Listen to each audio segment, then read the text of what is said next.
Existe uma coisa curiosa sobre a seleção brasileira de 1970. Quanto mais o tempo passa, mais ela parece presente. E isso é muito estranho, porque estamos falando de uma Copa do Mundo que aconteceu há mais de 50 anos.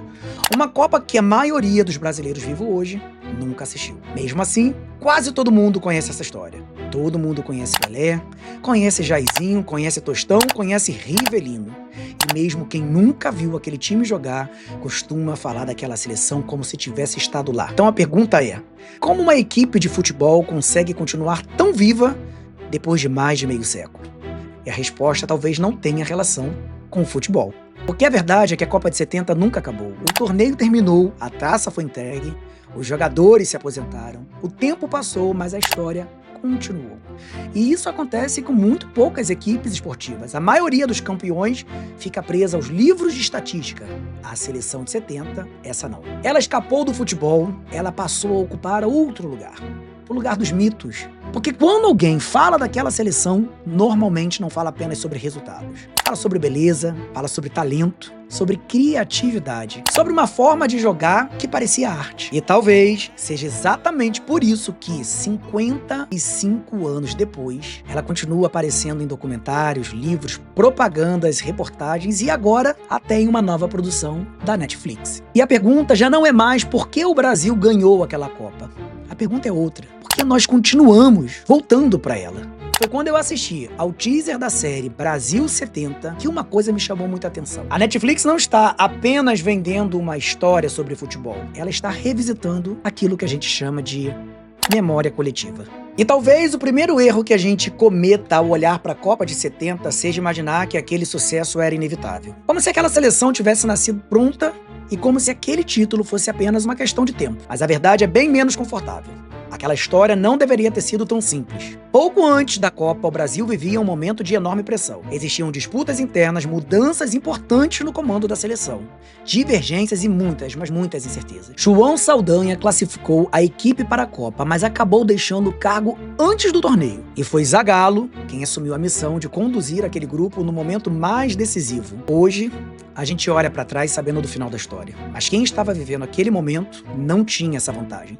Ninguém sabia o que aconteceria no México. Talvez seja justamente isso que a série da Netflix tenta resgatar. Não o resultado, mas a tensão, o conflito e a dúvida. Porque grandes mitos costumam esconder uma coisa. Quando olhamos para eles depois de prontos, esquecemos que um dia também foram apenas uma aposta. Pelé ainda precisava provar, Zagallo ainda precisava convencer e a seleção ainda precisava funcionar.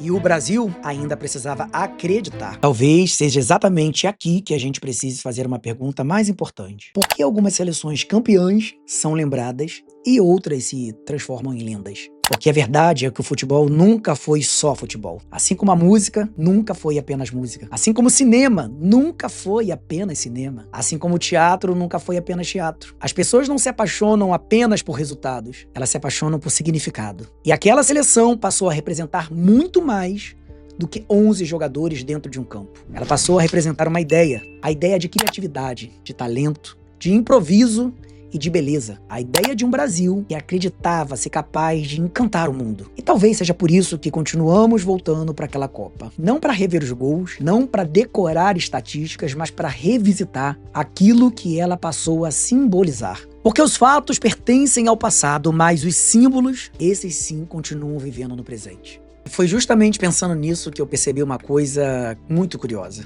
Talvez o motivo da Copa de 70 continuar viva não tenha relação apenas com o futebol. Talvez tenha relação com o espetáculo. Eu digo isso porque passei boa parte da minha vida trabalhando com cultura, produzindo espetáculos, observando plateias, tentando entender por que algumas histórias atravessam gerações enquanto outras simplesmente desaparecem. E quanto mais eu penso naquela seleção, mais difícil fica para mim ignorar uma evidente semelhança. Um estádio lotado não é tão diferente de um teatro lotado. Os dois criam expectativas. Os dois criam emoção. Os dois criam heróis. E os dois criam vilões. Os dois transformam pessoas comuns em símbolos. E os dois dependem de uma plateia disposta a acreditar. Quando as luzes se apagam no teatro, o público aceita embarcar em uma história. Quando a bola começa a rolar em um campo, na Copa do Mundo, acontece exatamente a mesma coisa. Nós, escolhemos acreditar. Acreditar que aquele jogo importa, acreditar que aqueles personagens representam alguma coisa muito maior. Acreditar que aquela história merece ser lembrada. E talvez seja isso que tenha acontecido em 1970. Aquela seleção deixou de ser apenas um time e ela se transformou em uma narrativa. E narrativas sobrevivem muito mais do que apenas resultados. Porque resultados pertencem ao passado, mas histórias, essas sim, continuam sendo contadas. Mas talvez a pergunta mais importante seja outra. Se a Copa de 70 continua viva até hoje, quem manteve essa história viva durante tanto tempo? Porque não foi a FIFA, também não foi a CBF, e nem tampouco foi ou será a Netflix. Foram e serão as pessoas. Foram os pais que mostraram aos filhos os gols de Pelé. Foram os avós que repetiram durante décadas que aquele tinha sido o melhor time que já viram jogar. Foram os narradores, os jornalistas, os colecionadores e os apaixonados por futebol. Mas digo mais, até mesmo quem nunca assistiu a um jogo daquela Copa também é responsável por toda essa memória afetiva. Porque a verdade é que muita gente conhece a seleção de 70 sem sequer nunca ter visto a seleção de 70. Elas conhecem a história. E isso faz toda a diferença. Porque existe uma enorme diferença entre lembrar de um acontecimento e herdar uma narrativa. Quando herdamos uma narrativa, ela deixa de pertencer a uma geração. Ela passa a pertencer à cultura. E talvez seja exatamente isso que tenha acontecido. A Copa de 70 deixou de ser uma lembrança de quem viveu aquela época e se transformou em uma história que continua sendo transmitida de pais para filhos, de filhos para netos, de geração para geração. E é como acontece com os grandes filmes, com grandes músicas, com grandes espetáculos, com grandes mitos. E talvez seja por isso que pessoas que nasceram 30, 40 ou até 50 anos depois ainda sintam que conhecem aquele time, mesmo sem ter estado lá. Isso é porque elas não herdaram apenas informações, elas herdaram significados. E talvez seja exatamente por isso que a Copa de 70 nunca acabou. Não porque aquele foi o melhor time da história. Também não porque Pelé foi o maior jogador de todos os tempos. Não porque o Brasil conquistou uma Copa do Mundo. Tudo isso importa, mas não explica tudo. O que explica a permanência daquela seleção é outra coisa. É o significado que ela acumulou ao longo do tempo. Porque algumas histórias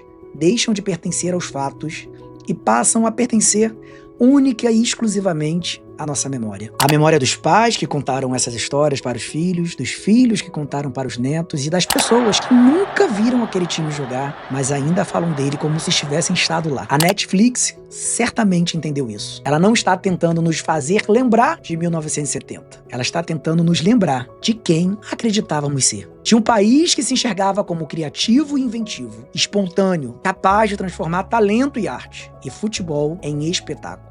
E talvez seja por isso que continuamos voltando para aquela Copa. Não para rever os resultados, mas para revisitar uma ideia. Uma ideia de Brasil, porque algumas histórias sobrevivem justamente por isso. Não porque aconteceram, mas porque continuam explicando quem nós somos. E quando uma história consegue fazer isso, ela deixa de ser apenas história. Ela se transforma em cultura. E talvez seja exatamente por isso que 55 anos depois, a Copa de 70 continue tão viva. Porque ela deixou de pertencer somente ao futebol e passou a pertencer à memória. E agora eu quero saber a sua opinião. Você acha que a Copa de 70 ainda influencia a forma como o Brasil enxerga o futebol? Ou já passou da hora de criarmos novos mitos para as próximas gerações? Me conta aqui nos comentários, e se você gosta de um bom papo sobre cultura, entretenimento e histórias que neste mundo ajudam a gente a explicar quem somos, aproveita para se inscrever aqui no canal e ativar as notificações, porque toda semana um conteúdo novo tá por aqui. Eu sou Rômulo Salles e a gente se encontra